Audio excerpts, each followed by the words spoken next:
Here's 2-0. Peterson, it's a fly ball, right center, carrying well, towards the wall and gone again. Number 8 of the season for Jack Peterson. Slice to left center field. That ball's headed for the gap, and Verdugo takes advantage of a lefty-lefty chance again. A 2-run double, their first run since the second. We've been having a lot of these conversations lately, Alex, but you continue to make the most of the opportunities given. 3 for 4 today, you drive in 3, the first 3-hit game of your major league career. What allowed you to see the ball so well? I think, big credit to Kike in the first inning. I kind of got jammed up the middle, and, he's busting his butt. He gets there, and it's a hit for me, but, also an RBI for the team. So that's really that helped me kind of like, get in the game. It's always good to get a hit your first at bat. It kind of takes the weight off of you and lets you kind of relax and do your thing. So, big shout out to Kike for that. It really helped me out a lot. And, from there it was just see a couple pitches middle and, try to put a good swing on it. You're an emotional guy. You play with emotion, which is nice to see. When I just told you it was your first 3-hit game of your big league career, what went through your head? I thought I had more. No. That's about right. No. Yeah, I knew I didn't get I've never had 3 hits, but it was one of those things. I haven't played a lot up here, so getting a couple more starts and, trying to take the most of it, most for it and put good swings on it. And, today was one of those days that it happened to work out. Up and down the lineup, you did such a good job, all of you guys, with hitting with 2 outs and hitting with 2 strikes. What allowed you to capitalize when you guys were down in the count? Just, not getting too big, making the pitcher get on the plate and, just a lot of pitchers, they want to nibble. They want to, they don't want to get beat when they're ahead. So for us, our hitting coaches, they do a great job of kind of, helping us be selective up there. And, as the hitters, like I said, up and down, it's a hard at bat no matter what. The pitcher's got to grind through it, and, we get their pitch count up pretty quick. This is the first time in your big league career you batted in the 5-hole. Any difference in that spot in the order? I don't know. No, not really. I mean, if I'm in the starting lineup, I like wherever I'm at. If I'm batting high, low, I don't really care. Just got to go out there and still hit the ball.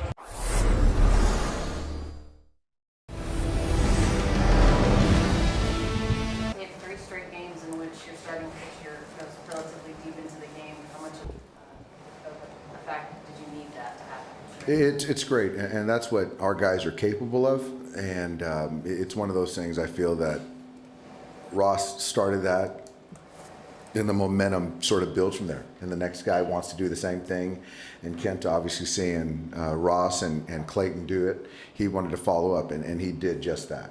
How do you think that changeup has developed over the course of time, kind of becoming his better pitch? It's been great. The first couple of years we had Kenta, and he's always been a righty killer, but something to equalize or neutralize the left-handed hitter. The changeup has really come into play, and for him to be able to strike the breaking ball when he needs to steal a strike, but to strike the changeup or get it for a swing and miss, he can do that now. So lefties and righties, he's got weapons for. What do you think it is about Alex Verdugo to come up big in big situations?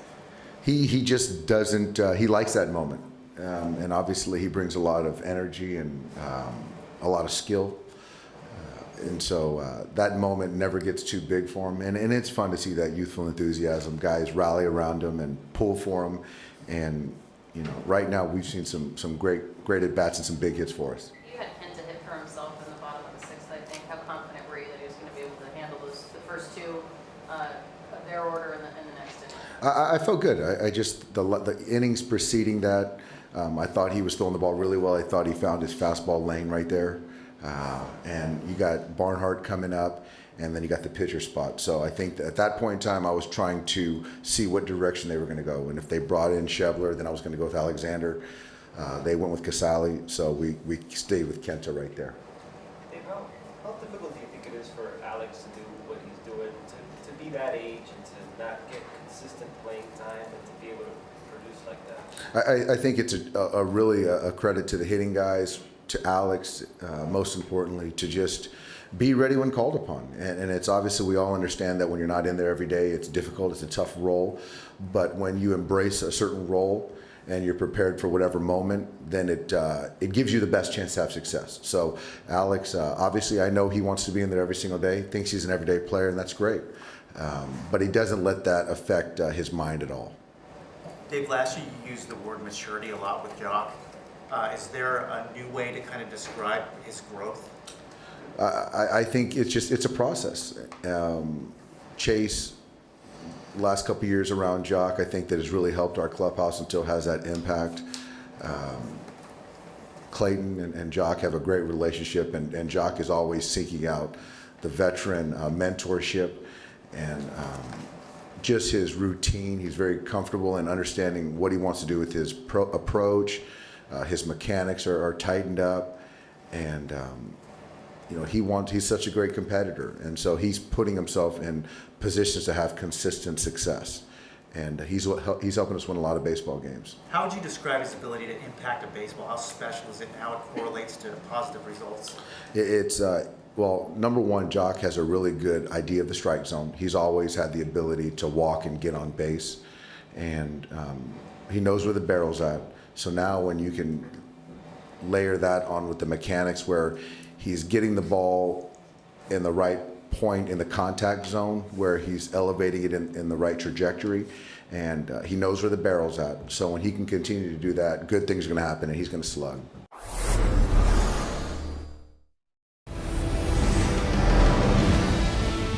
My heart stopped when you got hit, and I think your manager's heart stopped as well. When you actually got hit, what was your original thought other than, ouch, this really hurts? I didn't really have any thoughts other than, ouch. Did you think it was broken? Yeah, for sure. I've never been hit there before, so that was new to me, and I was sitting there for like a minute waiting for Possum and Duck to come, and it gradually got better and better and better, and I started walking to first base, and I was like, okay, it's not broken or fractured because I'm walking, right. So this is good, and that's why I continued to run the bases in case I could actually walk it off. Hey, what was it like waking up this morning? Because sometimes when you get hit in that area, it's going to swell up. Other things could hurt. Maybe a hamstring could start barking, calves. How do you feel right now? I feel way better than what I thought I was going to feel. Their trainers did a great job with me to give me stuff to go home with that is going to help the swelling, and did it all night long, sleeping with it, and I woke up today feeling, like I said, a lot better than how I thought I was going to feel, so that's promising. What was the sequence of that at-bat against Castillo? Because after the game, Clayton Kershaw, knowing it was unintentional, he did not hit you on purpose, but said he cannot miss by that much. What was your thought process in that at-bat and then after you got hit? I honestly thought it was a slider. The way it came in, and then I looked up at the video, I said it was 95 or 6. Like, oh, that was actually a fastball. Right. Yeah, I mean, he was, a little wild all night, definitely unintentional. There's no hard feelings. It's baseball, and that happens. But I'm just glad that it hit the spot that it did, and I'm feeling all right now. Well, let's talk about something positive, because we know you're healthy now. A couple nights ago, bobblehead night, you had your mother throughout the first pitch to you, which, by the way, I played against your dad. Your mother may have a better arm than Clay. So you got your arm strength from your mom. What was it like catching the first pitch from your mother and then hitting a home run on your bobblehead night? Yeah, that was cool. My sister did it the first 2 years, so I thought it was time for my mom to do it. Yeah, it was cool, man. It's always nice having the family out here, and obviously missing my brother, but it's always cool as well to have your own bobblehead night, and it's nice to home run any day, but especially on your bobblehead night. Speaking of home run every day, Cody Bellinger, you've had some before, obviously, walk-offs in big moments. Jock Peterson had his first yesterday.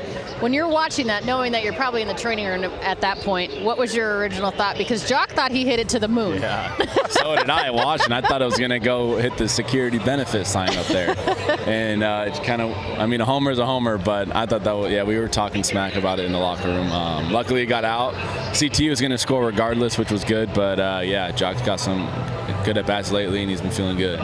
Talk about the development of your swing this season and really the last couple of years, because last year I saw you in the cage around noon for a 7 o'clock game. My son was with me, and I want to thank you because you took the time to talk to my son a little bit, and also my son Jackson got a chance to see you work at noon for a 7 o'clock game. Most big leaguers work around 2:33, then they get ready for BP.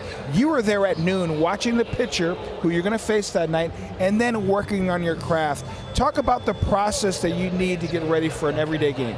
This was last year? This was last year. Yeah, I was probably searching for something last year. But yeah, I don't know. I think baseball is such a game with routines, and you have your routine every day.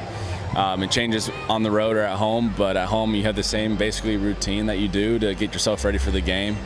I don't know. I like hitting early. I like hitting. I watch some videos on the pitchers, but other than that, yeah, you just get in the cage and get your work done. So basically, you're telling the fans that, hey, you don't just show up here for batting practice at 5 o'clock and be ready for a game at 7.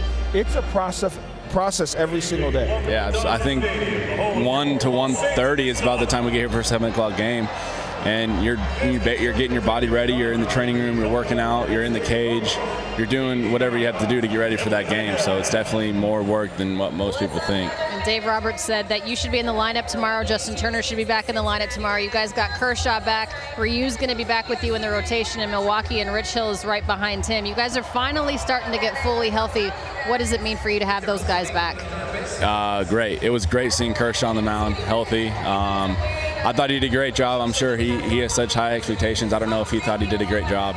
But I guess our team healthy is really good, and we're finally getting there. So I'm excited for us to get healthy and get this thing rolling. Talking about your teammates getting healthy. One guy that's finally got healthy from this offseason is your shortstop, Corey Seager. What's it like having him back in the mix? Yeah, he's a great player. Defensively and offensively, he's a great player. He had 2 surgeries, so for people to expect unbelievable things, a little crazy, he's going to be perfectly fine, and he makes our lineup so much better. So it's great to have him back in shortstop and batting 2, 3 every single day.